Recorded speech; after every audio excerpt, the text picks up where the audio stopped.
condition, as you can see on the screen. Okay, let me talk to you some general overview about Newton method. First of all, Newton method, we call it is an open search method. It is an open search method, which is not the same thing as the golden section. Okay. Now, there's the bad news about the Newton method, in the sense that it requires you to come up with the good initial estimation of the solution. And if you remember, in the golden search method that I discussed in the earlier chapters or on the earlier lectures, golden section search does not require you to have the good estimation of the solution. All it requires you is to have established the lower bound and the upper bound that will cover the optimum location. There's another restriction about the Newton method. That means the objective function that you want to maximize or minimize, it has to be twice differentiable. And the reason you become clear when you see the formula that we developed. Now, having said that, Newton method also have some good feature.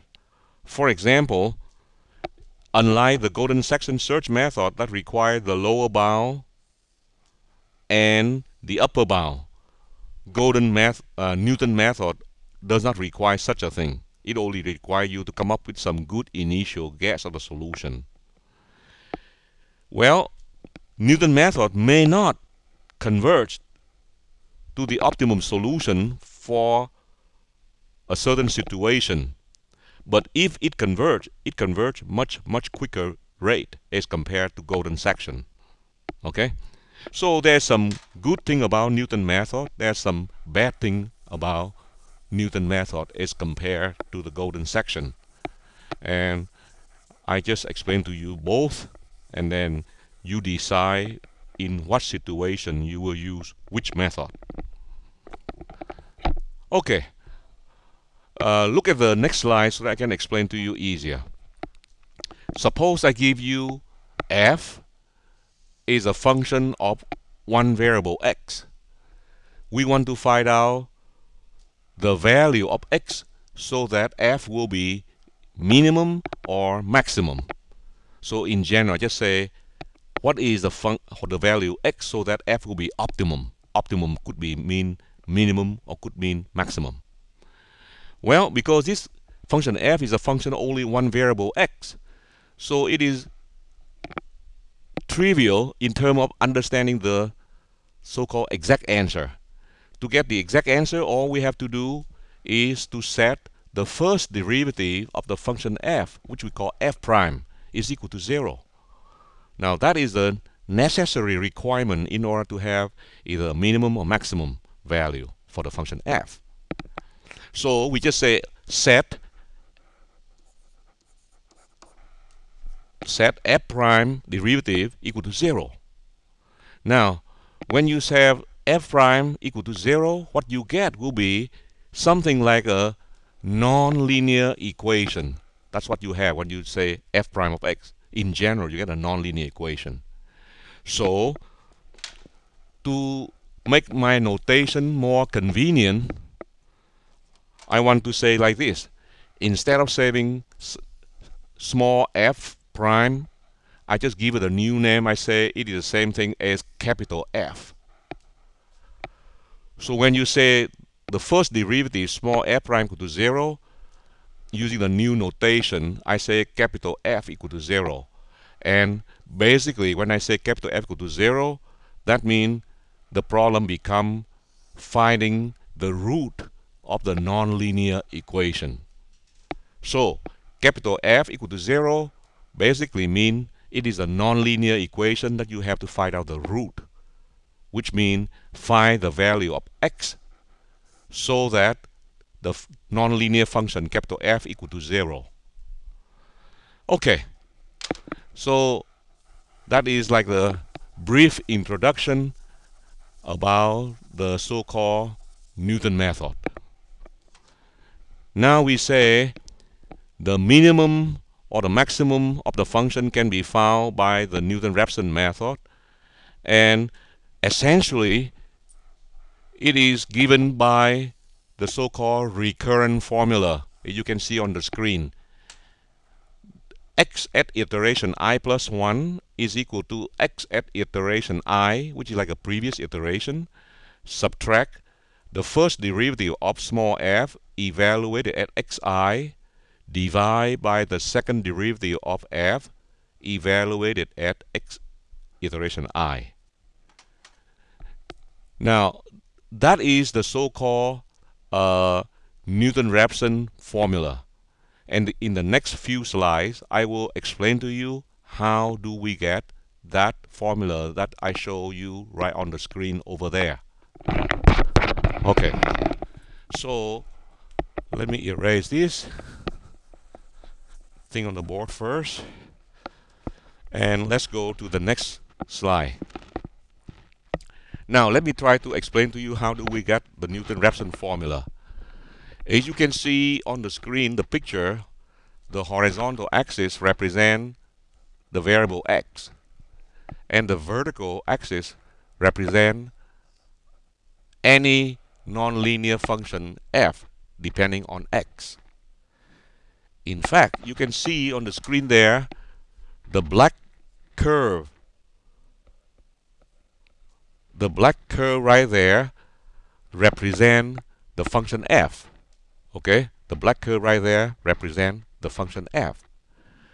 Our objective is to make sure, and you can see when you plot the black curve, which is represent the function f, you can see it will intersect the x-axis at point A, right there, point A. And if we can find out the location at point A, that means we already found the root of that nonlinear equation. In other words, when x is equal to at location A, the function capital F, which is represented by the curve, will have a zero value. You see, we want to solve the nonlinear equation. Capital F is a function of x equal to 0. So we want to see what is the value of x, the root of x, so that f evaluated at that location will be 0. Okay? That's what we want to figure out. Now, you remember, according to the previous slides, if you look back in the previous slide, you can see that for a given function small f that you want to find a minimum or maximum, you have to figure out the first derivative of that function, and then you set it equal to 0. That is the main idea.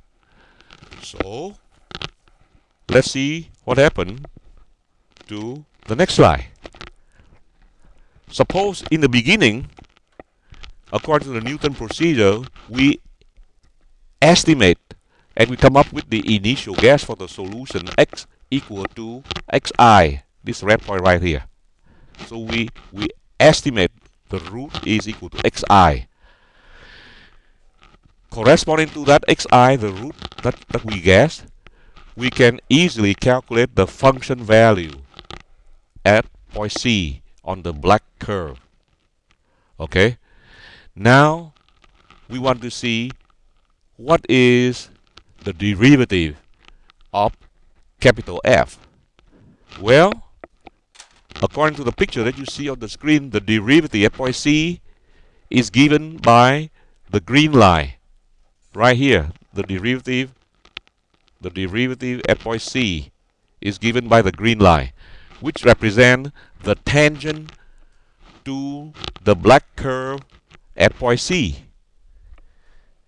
So the derivative of the function capital F basically is the same thing as you can get the slope of the tangent line, which is the green line that you see over there.